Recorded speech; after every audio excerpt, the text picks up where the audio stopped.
Vamos então com os mesmos assuntos, as mesmas pautas, mas ouvindo um ponto de vista diferente. Agora vamos ouvir Marcelo Knopfelmacher. Será que desta vez eu acertei, Marcelo? Claro que sim. Que bom, então seguir firme e forte aqui, mantendo a amizade em dizer corretamente o sobrenome. Marcelo, bem-vindo, viu? Bom dia. Obrigado, Elisa. Bom dia.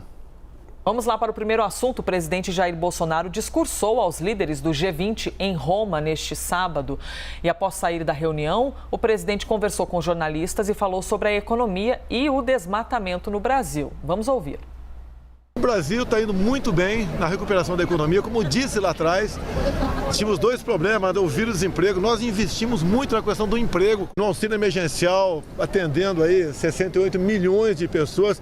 O Brasil fez seu dever de casa e não mediu esforço para atender aos mais necessitados. E precisamos agora sim investir na retomada da economia. Vai ser uma posição surpreendentemente otimista do Brasil. O Brasil preserva mais de 2/3, né? Ou melhor, 2/3 aproximadamente daquilo que nós recebemos em 1.500. Então o Brasil é um exemplo para o mundo. Na sua avaliação, Marcelo, o Brasil é um exemplo para o mundo e a economia vai se recuperando bem? Obrigada.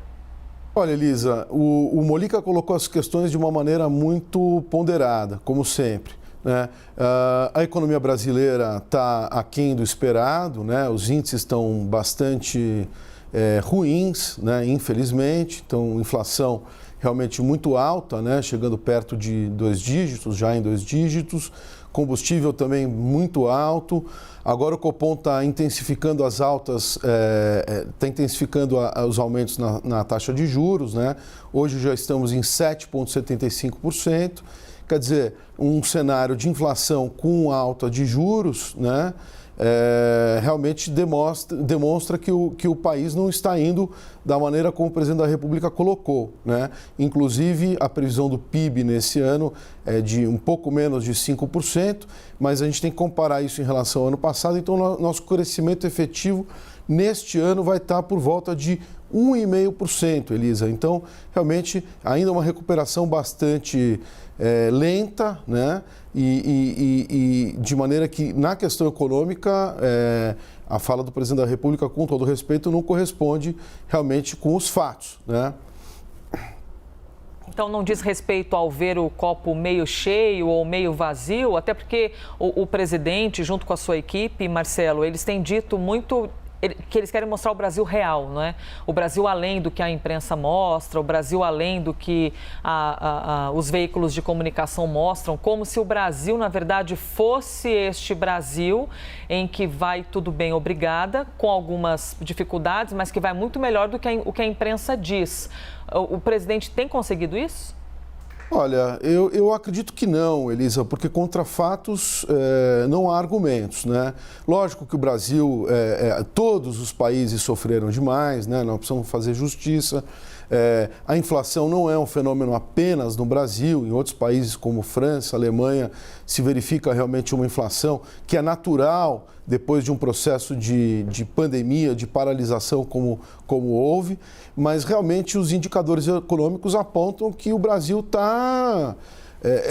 que a recuperação está sofrível, né? Que realmente muitas questões poderiam ter colaborado para uma recuperação menos traumática, como, por exemplo, mesmo a questão da vacinação mais rápida, né? A vacinação, de fato, está tendo esse sucesso todo, mas muito por conta do espírito do brasileiro, que realmente vai e se vacina, né? Nós efetivamente temos uma cultura de vacinação por parte dos brasileiros, o que, por exemplo, não ocorre nos outros países. Quer dizer, cada país tem a sua realidade. Agora, no que diz respeito aos indicadores econômicos, infelizmente, nós não estamos da maneira como o presidente está colocando nesse momento, né? O presidente também fez uma referência de que as coisas estão caminhando aqui para o nosso país. Você também avalia que essa linha de raciocínio dele é correta? Olha, do ponto de vista econômico, de novo, quer dizer, a gente vai ter que mostrar muito trabalho ainda, né? Você também faz uma questão sobre os níveis de desmatamento que estão, né, que isso está presente na fala do presidente da República.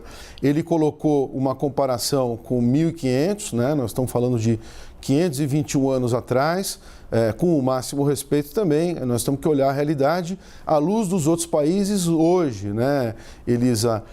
A questão do desmatamento, dizer que a gente preserva 2/3, é mesmo um discurso bastante vago, bastante amplo, né? O que isso quer dizer, né? Vários estudos indicam que realmente a questão do desmatamento está avançando muito nos últimos anos, o que também não condiz com a fala que o presidente da República fez nesse momento, né? Vamos então aqui seguir ainda com o presidente da República, agora às 8h53. Jair Bolsonaro concedeu uma entrevista a um canal italiano. O chefe do executivo falou sobre a pandemia, também falou sobre vacinação, desmatamento da Amazônia, mas quando questionado sobre o ex-presidente Lula, que o chamou de genocida, Bolsonaro reagiu. Vamos ouvi-lo. A acusação do Lula não procede.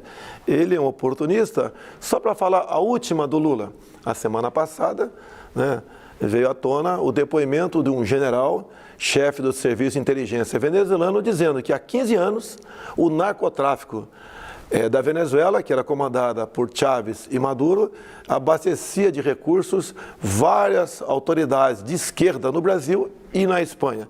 Esse é o último retrato do Lula. No mais, ele foi condenado em 3 instâncias no Brasil e por um casuísmo o processo foi anulado no Supremo Tribunal Federal. Mas é um governo que deixou uma marca muito forte na corrupção no Brasil. Um milagre salvou o Brasil com a queda de Dilma Rousseff e com a minha ascensão em 2018. A CNN entrou em contato com a defesa de Lula, que afirmou que, abre aspas, todo mundo sabe no Brasil e no mundo que Bolsonaro é um mentiroso. Fecha aspas. Não existe registro de investigação sobre uma possível ligação de Lula a esse tipo de crime. Como você avalia, Marcelo, as declarações do presidente da República? Olha, Elisa, realmente nós estamos diante agora do início de um claro embate político-eleitoral, o que é normal, né? O que é próprio mesmo de um momento que antecede um pleito presidencial, né? Realmente são falas mais duras de lado a lado e isso faz parte mesmo da política e especialmente da polarização política que se colocou no Brasil, né? Esses dois players, né, tanto o presidente da República quanto o ex-presidente Lula, se colocam hoje como players que estão polarizando aí o debate político, né? A gente realmente sabe que não serão apenas esses dois players, né? Haverá certamente diversos outros nomes que procurarão ocupar a chamada terceira via e o que acontece agora é exatamente isso, né? Acusações de lado a lado que fazem parte natural do processo político-eleitoral. Elisa. E essa polarização, Marcelo, você avalia que ela é nociva para o Brasil porque discordâncias e até as divergências são absolutamente naturais e habituais num cenário político. Mas a esse ponto em que nós estamos tão polarizados, de alguma maneira pode fazer mal para o nosso país? Elisa, o que acontece no Brasil, né, em outras partes do mundo, é que, na verdade, a gente vê muito discurso de ódio, né, de lado a lado, posições muito duras de lado a lado, e muitas vezes as pessoas tendem a raciocinar de uma maneira binária, né, ou sim ou não, ou isso ou aquilo, quando muitas vezes, Elisa, é muito importante que haja uma consciência sobre questões que dizem respeito a outros pontos de vista, né? Uma ponderação. Infelizmente, até vários estudos nesse sentido, que demonstram que a humanidade está retrocedendo até em termos intelectuais, porque as coisas estão extremamente binárias, né? E nesse sentido isso é ruim, Elisa, porque afasta as pessoas de uma reflexão mais profunda, de outras considerações sobre outros temas, né? Pontos de vista um pouco menos polarizados e com discursos tão odiosos, né? O brasileiro tem na sua essência a paz, é um povo de paz, é um povo conciliador. Então essas coisas não combinam muito com o Brasil, sabe, Elisa? Então, o presidente da República não estaria em um bom caminho, Marcelo, justamente porque eventualmente vem a público posicionar-se em relação a uma coisa somos nós e outra coisa são eles, essa binariedade que faz parte do discurso do presidente da República? Olha, sinceramente, em todos os estados, né, em todos os chefes de governo, tem que governar para todos, né? Essa coisa de fazer um discurso para uma parcela da população, como foi colocado aqui muito bem pelo Mollica, é uma situação que realmente mostra que não tem um espírito público de governança para todos os brasileiros. E realmente governar significa representar pessoas com opiniões diferentes, divergentes, né? A política é a arte do possível, né? Então é muito importante que haja mesmo uma postura que abarque todas as opiniões, uma vez que a pessoa que está à frente da nação as representa na sua totalidade, né, Elisa?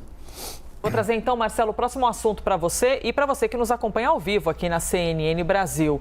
O presidente brasileiro se reuniu com o secretário-geral da Organização para a Cooperação e Desenvolvimento Econômico, a OCDE.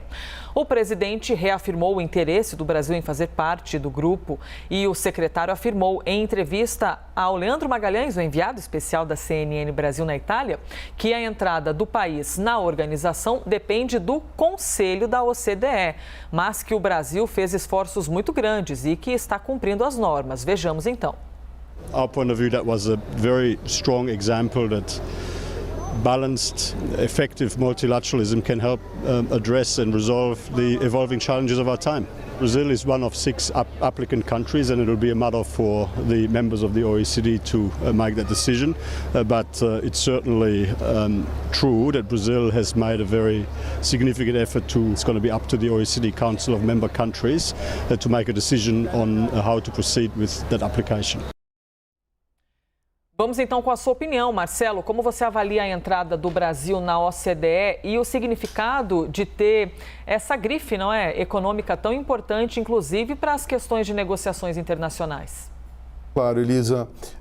Na verdade, é fundamental que o Brasil faça parte da OCDE. A aplicação, né, o pedido que o Brasil fez foi em 2017, já se vão aí 4 anos, né, desde esse pedido. Acho que a gente merece, a gente tem que estar lá, é o famoso clube dos ricos, né? A gente sempre vê o Brasil como um país pobre, subdesenvolvido. Poxa, nós temos grandes reservas, nós temos tudo para estar no grupo dos países mais ricos. Temos uma economia pujante, apesar de estarmos num momento bastante delicado, mas temos tudo para entrar. Evidentemente que para entrar, Elisa, é necessário o cumprimento de determinadas exigências, né? E dentre as quais a questão do combate à corrupção, as questões ambientais, liberalismo econômico, desburocratização, e eu destacaria, para fazer um contraponto, a questão mesmo do combate à corrupção, que lamentavelmente a gente está vendo um recrudescimento muito grande nessa agenda no Brasil, e isso de fato não contribui para que a nossa admissão realmente se efetive de uma maneira tão tranquila. Isso tirando as demais questões, como por exemplo ambiental, né, hoje tão latente. É isso, Elisa. Marcelo Knopfelmacher, obrigada pela gentileza, viu, de mais um dia. Boa segunda-feira para você. Obrigado, Elisa, igualmente a todos nós.